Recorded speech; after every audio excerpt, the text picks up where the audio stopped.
तुम्हारी मेहनत की कमाई होनी जरूरी है। मैं एक स्टोरी पढ़ी मैं आपको सुनाता हूं। एक राजा था और वो अपनी मेहनत की कमाई करता था और राज्य में से कुछ नहीं लेता था।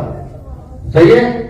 वो क्या करता था, वो लेखक था, वो लिखता था, गजलें लिखता था, वो कविताएं लिखता था, वो किताबें लिखता था और अपना उसका एक ही नौकर था पर्सनल पूरे राज्य के अंदर, जो उसका एक ही नौकर उसने रखा हुआ था सफाई के लिए, खाना बनाने के लिए, अपने परिवार के लिए।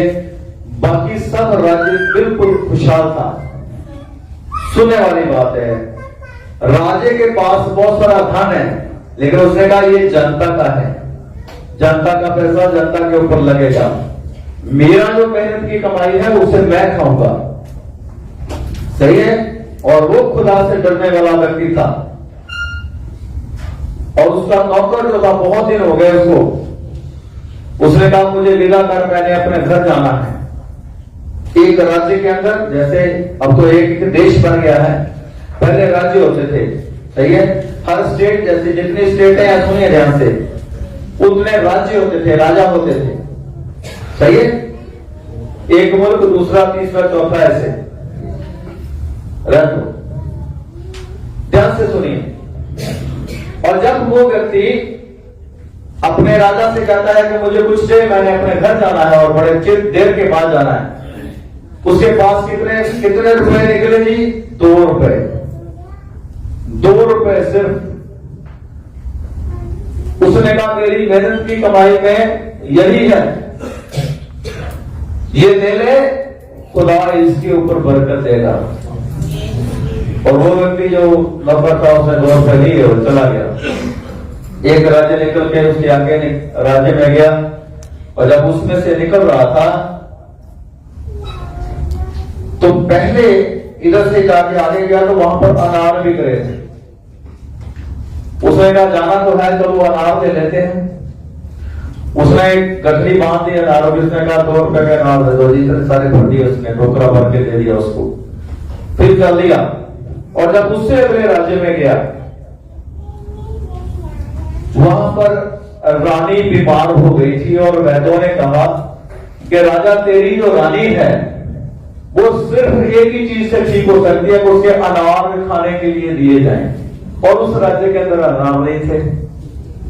राजा ने ढंढोरा पटवा दिया कि जिस व्यक्ति के पास अनार मिले, मैं एक एक दाने की कीमत देने के लिए तैयार हूं। रानी ठीक होनी चाहिए। अब उसके पास जो अनार थे वो अब 2 रुपए के नहीं थे, वो हजारों रुपए के अनार थे, लाखों रुपए के थे। क्यों? क्योंकि उसकी मेहनत की जो कमाई है खुदा ने उसके ऊपर बरकत दी। और आप देखो खुदा का तरीका बरकत देने का। लेकिन अगर उसके पास बेईमानी की कमाई होती तो वो क्या लेके आती? बेईमानी की कमाई जो है वो बीमारी लेके आएगी, बरकत नहीं लेके आएगी। लूटा हुआ पैसा बीमारी लेके आएगा। लूटा हुआ जो पैसा है घर के अंदर कलेश लेके आएगा।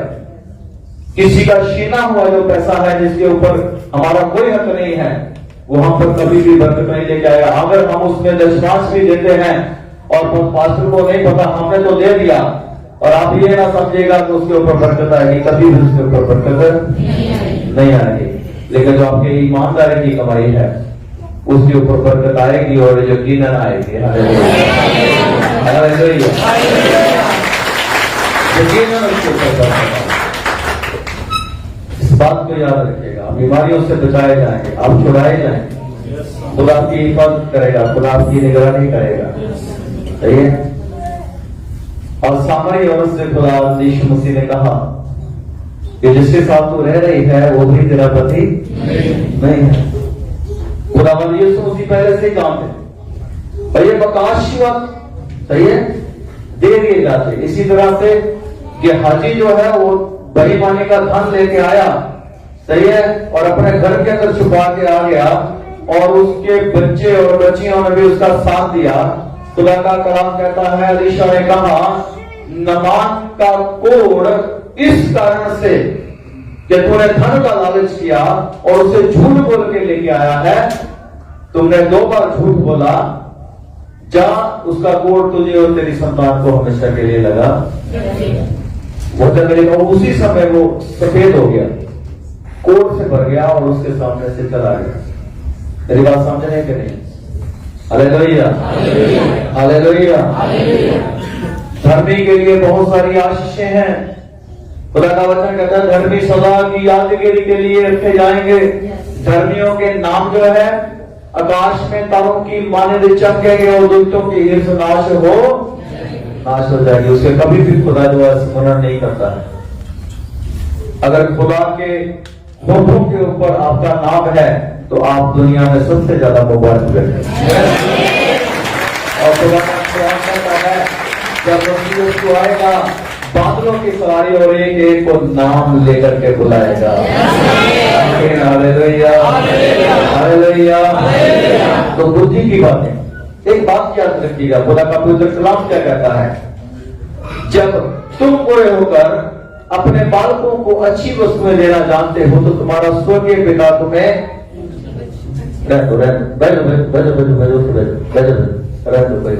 Hallelujah, hallelujah. जब तुम बूढ़े होकर अपने बच्चों को अच्छी वस्तुएं देने जानते हो तो स्वर्गीय पिता तुम्हें पवित्र आत्मा क्यों नहीं